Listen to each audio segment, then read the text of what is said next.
It's time to talk about the care and feeding of yet another electromechanical device in your household. And this time around, I'm going to show you how to take care of your exhaust fan, be it a bathroom exhaust fan like this one or a kitchen exhaust fan. Now, chances are your exhaust fans are not something that has commanded a great deal of your attention. But little did you realize that your exhaust fan, if it's in the bathroom, well, to put it bluntly, it has to put up with a lot of crap. If it's in the kitchen, and if your cooking is anything like mine, it probably has to deal with quite a bit of bad news on a regular basis.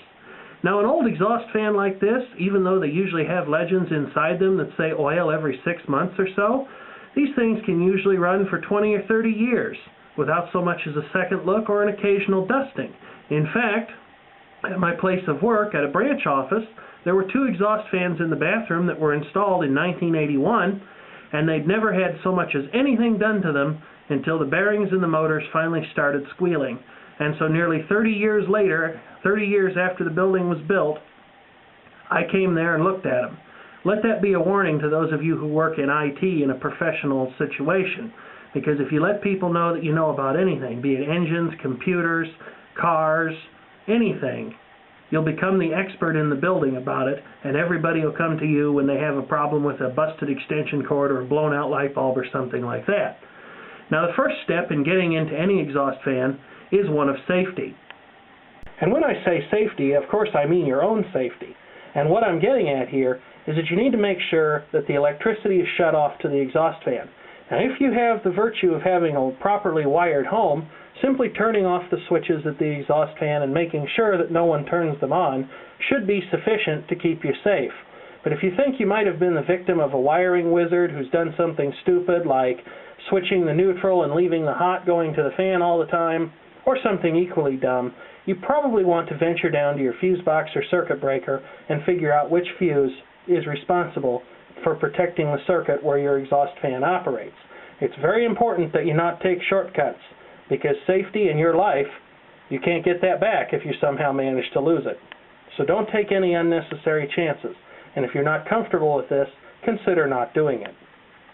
Now, once you're satisfied that the power is turned off, the next thing you need to do is you need to get into the exhaust fan. And most exhaust fans do not make this terribly difficult. In fact, a model such as this one simply arranges things such that the grid pulls out of that the grill here pulls out of the ceiling on these threaded studs. And then the workings of the fan, and in this case heater and lighting assembly, are revealed to you. Now you need to figure out how to get the fan to come down. And chances are this isn't hard either. There's probably something up in the exhaust fan somewhere, if you unscrew a light bulb or something along those lines, that will reveal all you need to know to get the fan to come down. And in this case, there's a wing nut up here that can be unscrewed.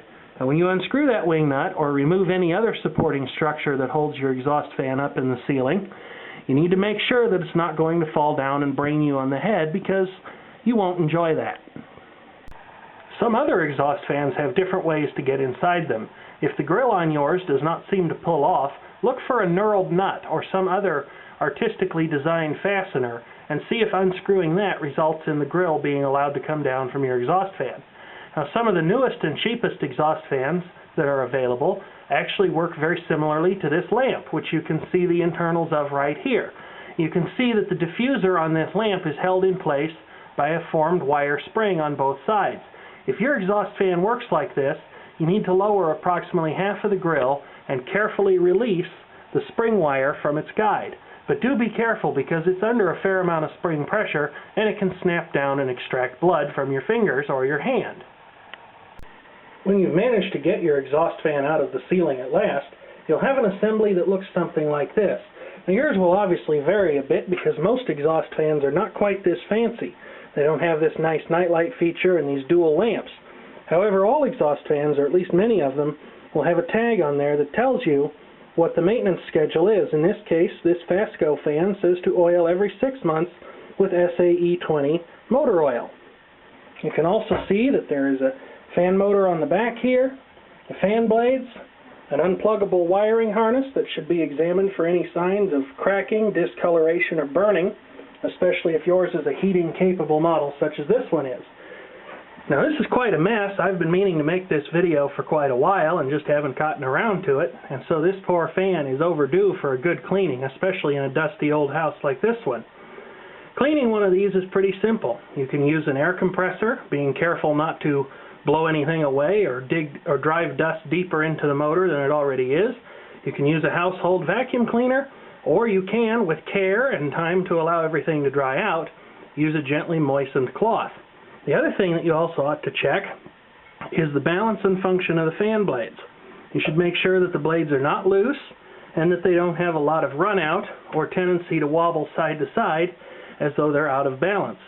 If they are, and if they're metal blades, you can carefully set them on a table and attempt to straighten them so that all the blades are pointing the same way, and hopefully that'll solve any balance problem you might have.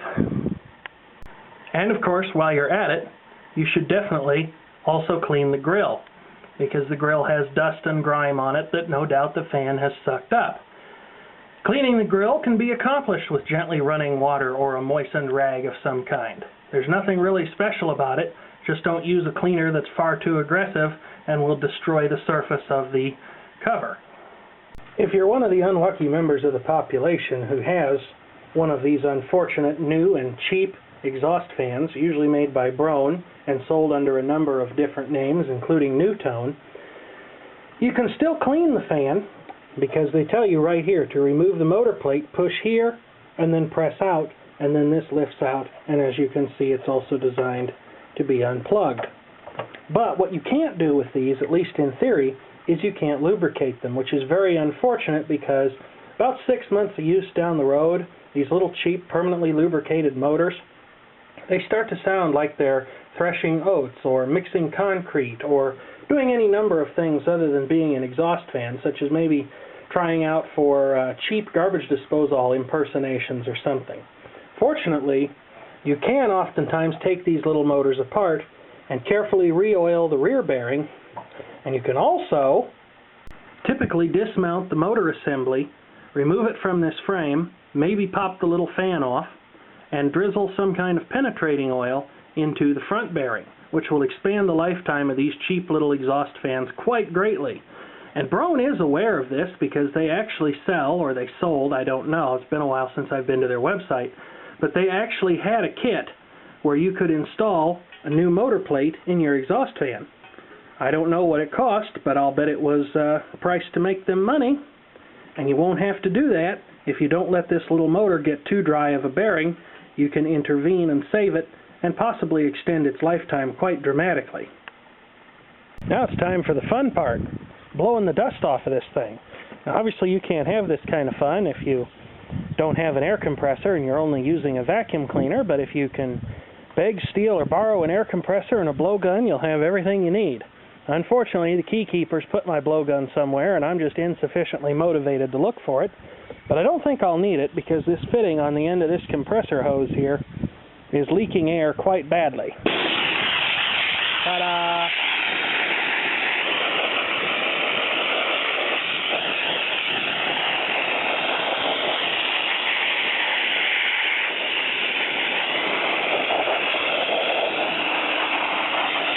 Now, with the fun part involving the power tools and machinery over, it's time to go for the hard stuff.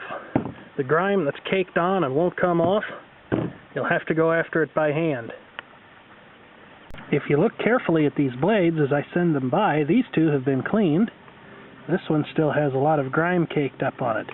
It's quite easy to tell the difference between the clean ones and the dirty ones. Now while you're in here, you might want to look at the rest of the wiring to make sure that it too is in good condition.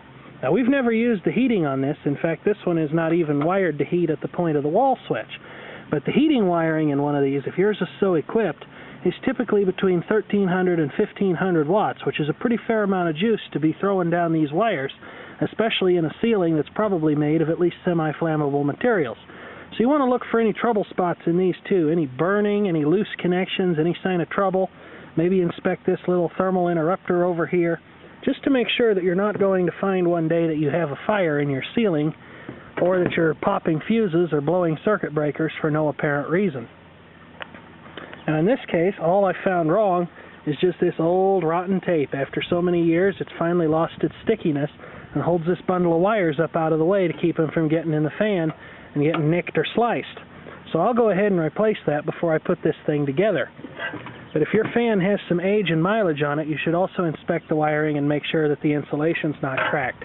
Because anything in a bathroom that could result in something becoming electrically enlivened to the touch, especially if you're wet, like you're getting out of the shower or the bath or something, could prove instantaneously deadly.